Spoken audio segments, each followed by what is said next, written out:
Bismillahirrahmanirrahim. Assalamualaikum warahmatullahi wabarakatuh. Alhamdulillahirabbil alamin. Segala puji bagi Allah Subhanahu wa taala yang telah memberikan kita nikmat iman, nikmat Islam, serta kesempatan untuk kembali bersiap menyambut bulan suci Ramadan. Salawat serta salam semoga senantiasa tercurah kepada junjungan kita Nabi Muhammad sallallahu alaihi wasallam, kepada keluarga beliau, para sahabat, para tabi'in, serta kita semua sebagai umatnya yang setia mengikuti sunnah beliau hingga akhir zaman. Pemirsa Daily Iman yang dirahmati Allah, menjelang datangnya bulan Ramadan, selalu muncul satu pertanyaan yang sangat penting dan seringkali menjadi perbincangan di tengah masyarakat, yakni puasa Ramadan 2026 jatuh pada tanggal berapa, bagaimana penepatannya menurut Muhammadiyah, Nahdlatul Ulama, dan pemerintah Republik Indonesia. Pada kesempatan ini, insya Allah kita akan membahasnya secara jernih, ilmiah, dan penuh adab, sesuai dengan pemahaman Ahlus Sunnah wal Jamaah, sebagaimana diajarkan para ulama NU, habaib, kiai-kiai Indonesia, serta manhaj Al-Azhar Mesir dan ulama Yaman.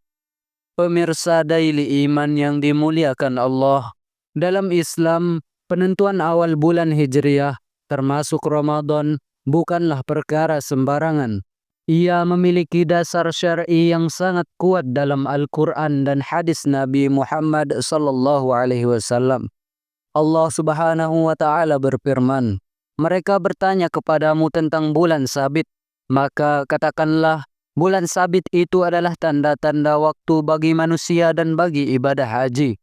Quran Surah Al-Baqarah ayat 189. Ayat ini menegaskan bahwa peredaran bulan menjadi pedoman waktu ibadah bagi umat Islam, termasuk dalam menentukan awal Ramadan, Syawal, dan Zulhijjah. Rasulullah Shallallahu Alaihi Wasallam juga bersabda, "Berpuasalah kalian karena melihat hilal dan berbukalah kalian karena melihat hilal. Jika hilal tertutup awan, maka sempurnakanlah bilangan Sya'ban menjadi 30 hari." Hadis riwayat Bukhari dan Muslim. Hadis inilah yang menjadi dasar utama metode Ruqyatul Hilal yang dipakai oleh para ulama sejak zaman dahulu hingga sekarang. Pemirsa Daily Iman, berdasarkan informasi yang telah berkembang hingga saat ini, Muhammadiyah telah lebih dahulu menetapkan bahwa awal bulan puasa Ramadan 1447 Hijriah jatuh pada tanggal 18 Februari 2026.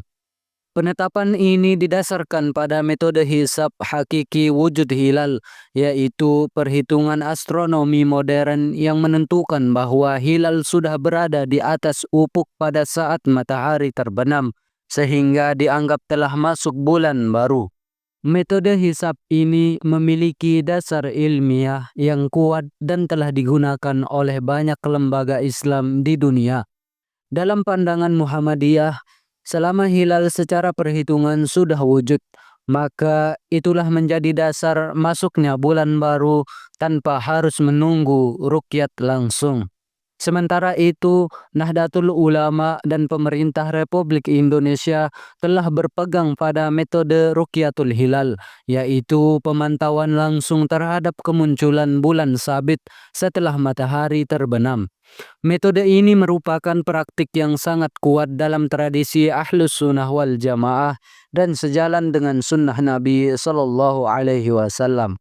Rencananya, sidang isbat penentuan awal Ramadan 1447 Hijriah akan dilaksanakan pada tanggal 17 Februari 2026 setelah dilakukan pemantauan hilal di berbagai titik di Indonesia.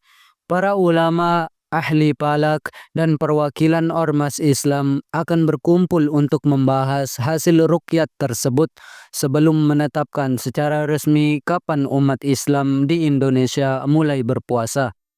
Pemirsa Daily Iman yang dirahmati Allah, perbedaan metode antara hisab dan ruqyat sebenarnya bukanlah hal baru dalam sejarah Islam.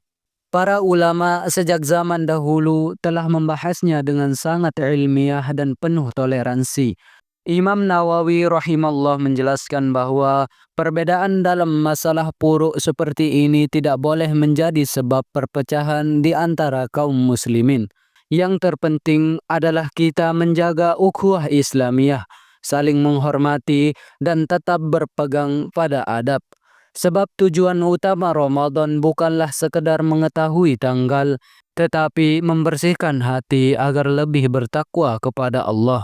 Allah Subhanahu wa Ta'ala berfirman, "Wahai orang-orang yang beriman, diwajibkan atas kalian berpuasa sebagaimana diwajibkan atas orang-orang sebelum kalian agar kalian bertakwa." Quran Surah Al-Baqarah ayat 183. Ayat ini menunjukkan bahwa inti dari puasa Ramadan adalah membentuk pribadi yang bertakwa, bukan memperdebatkan perbedaan penetapan semata. Pemirsa Daily Iman, para ulama NU dan para habaib sering menasihatkan bahwa menjelang Ramadan yang paling penting adalah memperbanyak taubat, memperbaiki hubungan dengan sesama, serta memperbanyak amal saleh. Bulan Ramadan adalah bulan ampunan, bulan rahmat, dan bulan pembebasan dari api neraka. Rasulullah Shallallahu Alaihi Wasallam bersabda, "Barang siapa yang berpuasa Ramadan dengan iman dan mengharap pahala dari Allah, maka diampuni dosa-dosanya yang telah lalu." Hadis riwayat Bukhari dan Muslim. Hadis ini menunjukkan betapa besar rahmat Allah di bulan Ramadan. Oleh karena itu, alangkah ruginya jika kita hanya sibuk memperdebatkan tanggal tanpa mempersiapkan diri secara rohani. Pemirsa Daily Iman yang dimuliakan Allah, apapun hasil sidang isbat nanti, sebagai umat Islam yang berpegang pada manhaj Ahlus Sunnah wal Jamaah, kita diajarkan untuk mengikuti keputusan ulama dan pemerintah demi menjaga persatuan umat. Imam Al-Ghazali rahimallah pernah menekankan pentingnya menjaga persatuan umat dalam perkara ijtihadiyah. Sebab perpecahan justru akan melemahkan kekuatan kaum muslimin. Menjelang Ramadan ini, mari kita memperbanyak doa agar Allah mempertemukan kita dengan bulan suci dalam keadaan sehat, iman yang kuat, dan hati yang bersih. Para ulama salaf dahulu sering berdoa 6 bulan sebelum Ramadan agar dipertemukan dengan Ramadan. Dalam 6 bulan setelahnya agar amal mereka diterima Allah. Semoga kita termasuk hamba-hamba Allah yang dimuliakan di bulan Ramadan nanti. Semoga Allah mengampuni dosa-dosa kita, menerima amal ibadah kita, dan menjadikan Ramadan tahun ini sebagai Ramadan terbaik dalam hidup kita. Akhirnya, mari kita sambut Ramadan dengan hati yang penuh kerinduan, penuh taubat, dan penuh harapan akan rahmat Allah Subhanahu wa Ta'ala. Wallahu a'lam bissawab. Wassalamualaikum warahmatullahi wabarakatuh.